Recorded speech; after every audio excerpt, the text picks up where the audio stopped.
আসসালামু আলাইকুম। আবার একটি নতুন ভিডিও নিয়ে আসছে আপনাদের সামনে। আজকে দেখাবো তামাকের পাতা দিয়ে মাইট এবং জেডিস পোকা কিভাবে দমন করা যায়। প্রথমে আমরা তামাক সংগ্রহ করে নিই।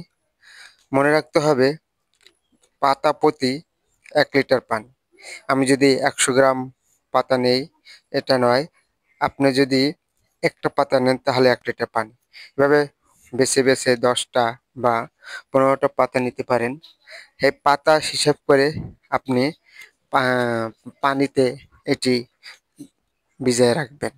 যদি 10টা পাতা হয় তাহলে 10 লিটার, 5টা পাতা হলে 5 লিটার। আমি একটি পাতা দিয়ে করছি, এজন্য 1 লিটার পরিমাণ পানি নিয়েছি। পাতা নেওয়ার পর এতে 1 লিটার পানি দিয়ে 24 ঘন্টা ভিজিয়ে রাখতে হবে। ধরেন আপনি আজকে বিকালে ভিজিয়ে রাখবেন, আগামীকাল ঠিক একই টাইমে ভিজানোর পর ওই পাতাটা আপনি বের করবেন।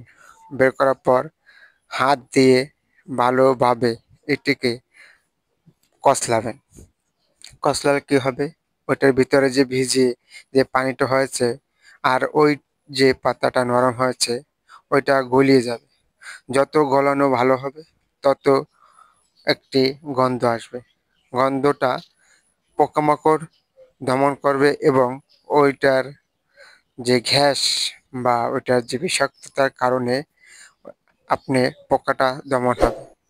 তাই যখনই এটা আপনি হাত দিয়ে গলাবেন ভালোভাবে একটু মোশন করবেন যেন এটা ভালোভাবে গলে যায়। গলে যাওয়া হয়ে গেলে আপনি ওইটি আরেকটি পাত্রে আপনি ছেঁকে নিতে পারেন।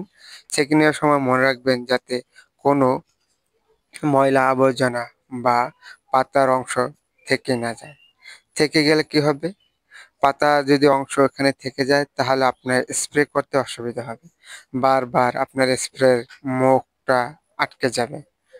আটকে গেলে আপনার বারবার ডিস্টার্ব হবে। এর জন্য মনে রাখতে হবে যখনই সেঁকে নেবেন যাতে ভিতরে অন্য কোনো পাতা বা ময়লা বা এইটার যে অবশিষ্ট অংশ যেন না থেকে যায়। থেকে গেলে আপনি ওই সময়টাতে ভুগবেন। এর জন্য সতর্কভাবে আপনি এটা সেঁকে নেবেন। সেঁকে নেওয়া শেষ হয়ে গেলে এটা আপনার বালাইনাশক তৈরি হয়ে গেল, তামাকের বালাইনাশক। এই তামাকের বালাইনাশক দিয়ে আপনি কি করতে পারবেন, আপনি বিভিন্ন মাইট বা জেডিস পোকা, এখানে আপনি জাপ পোকাও দমন হতে হবে। আপনি যদি 2 থেকে 3 দিন পর পর 2বার বা 3বার ব্যবহার করেন তাহলে ইনশাল্লাহ জাপ পোকা দমন হবে। জাপ পোকা দমন হলে আপনার ফসল সুরক্ষা হবে। এটি একবার জৈবিক উপায়, এটি সরাসরি ব্যবহার করতে পারবেন। তৈরি করার পরপরই আপনি ব্যবহার করতে পারবেন। এটি 2-3 দিন রেখে দেওয়ার পর আপনি ব্যবহার করতে পারবেন। আমার ভিডিওটা যদি আপনাদের কাছে ভালো লেগে থাকে তাহলে আমার চ্যানেলের পাশে থাকবেন, আমার চ্যানেলটি সাবস্ক্রাইব করবেন এবং লাইক দেবেন, শেয়ার করবেন। ধন্যবাদ। আসসালামু আলাইকুম। আবারও দেখা হবে আরেকটি নতুন ভিডিও নিয়ে। সেই প্রত্যাশা নিয়ে শেষ করছি।